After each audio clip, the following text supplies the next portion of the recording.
Okay, so as you can see, we made a massive Costco run. There is a ton of stuff here,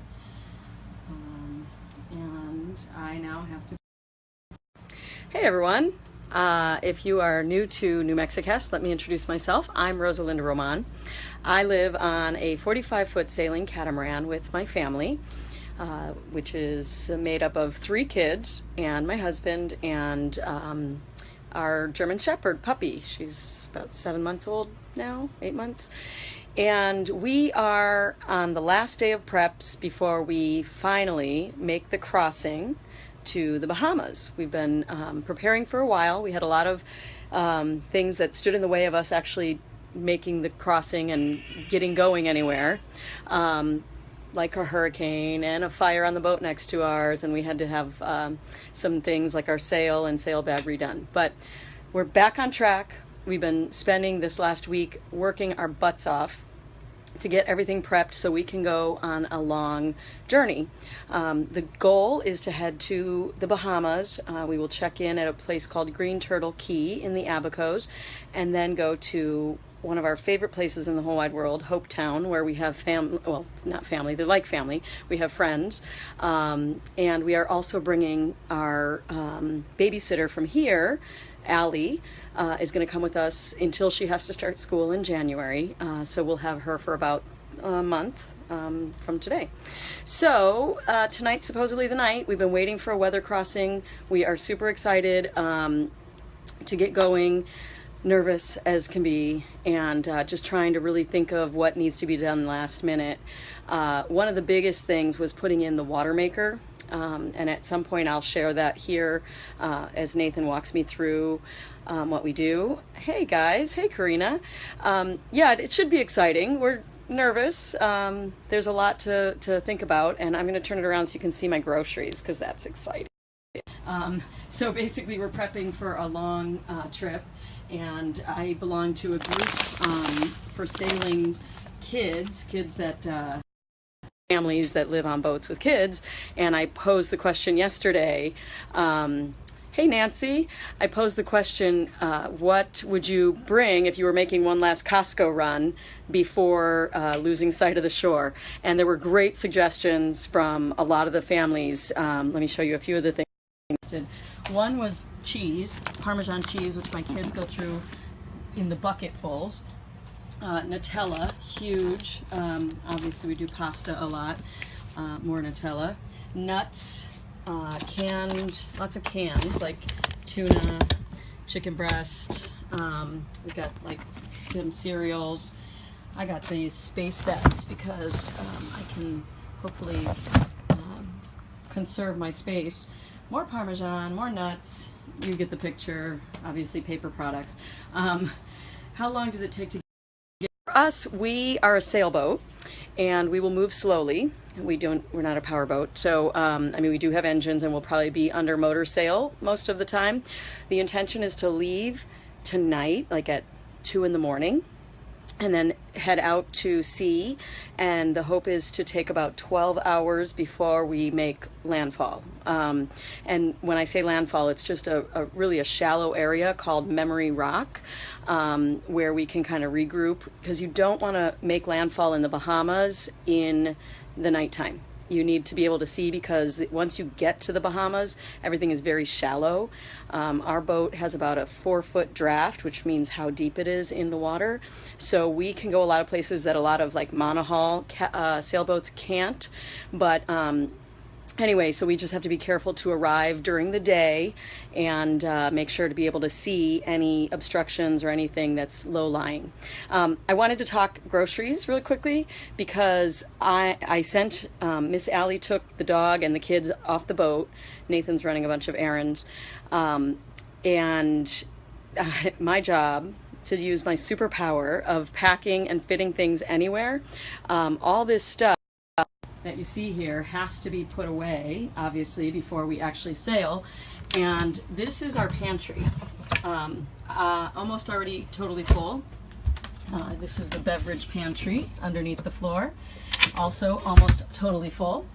This is our freezer, which we actually just had to replace after that boat fire. And you can see, it's kind of cool looking. You open it up and, let me see, and you can see it's pretty much full also.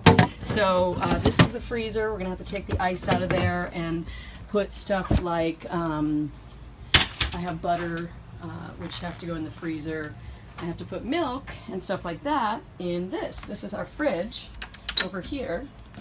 Also had to be replaced. Both of those just died, and we don't know if it's related to the fire, but you can see it's almost already full anyway, so I have to rearrange all of that to fit all of that. Oh, you lived on a boat in San Diego. Awesome. Well, we're gonna go somewhere. That's the goal, at least. Hopefully all goes well. So yeah, that's what I'm charged with right now. We do have some more space up here. This is like a upper pantry. I've got some room in there. And a big part of our storage, if you, let's see, if you have ever lived on a boat, you know this is kind of the fun part of it. And that is that everything has a purpose and has double uses a lot of times. So like our right here, which is filthy because I have a 6-year-old son. Let's see, and he likes to use it to bounce on. So you take the cushion off, right? And then you open it up and there's more storage down there. So that's how we put things away, and that's what I'm going to be doing. I'm obviously using up the valuable time I have heads off the boat to talk to you, but I wanted to check in because I'm excited and I wanted to share that because we've had so many missteps or things that slowed us down. Is the goal to go to just one place in the Bahamas and just hang there, or will you be going to various places? Good question. My intention is to start going to a place called Hopetown, as I mentioned, where we have friends, spend the holidays there, and then we want to continue down the chain to some islands that we've never been to. Those of you that know us, we lived on a boat the first time, another boat, not this boat, much smaller, when we only had 2 kids. We now have 3 kids. You know what? I'll show you. Since we're spending the holidays and the kids are off the boat, I'm going to show you.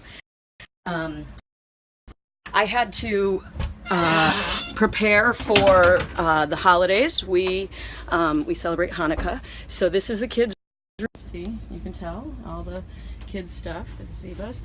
But this is a Hava's room back here. I hope the signal holds up so you guys can see. This is her little hideaway room, okay? Let me turn on a light, or I'll just open this. Okay, so this is a Hava's room. And I have under her bed, hang on. Under her bed is a little hideaway, another store, because basically her room, let me stop shaking so I don't freak you guys out. Her room was a storage hold, okay, and we converted it into a 4th bedroom, which she loves. Even though it's tiny, it's her first time ever having her own room. Well, underneath her bed is more storage. So Mommy has commandeered that for Hanukkah presents and presents.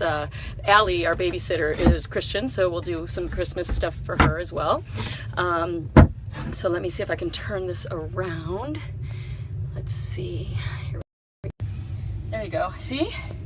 We have Hanukkah stuff in there. All the way back in there. Don't tell them what I got them. Is a big surprise. But yeah, there's a place for everything, and a little place to hide things if you need to. Let me make her bed. She knows not to. The kids are really good, and they know not to spoil the surprise.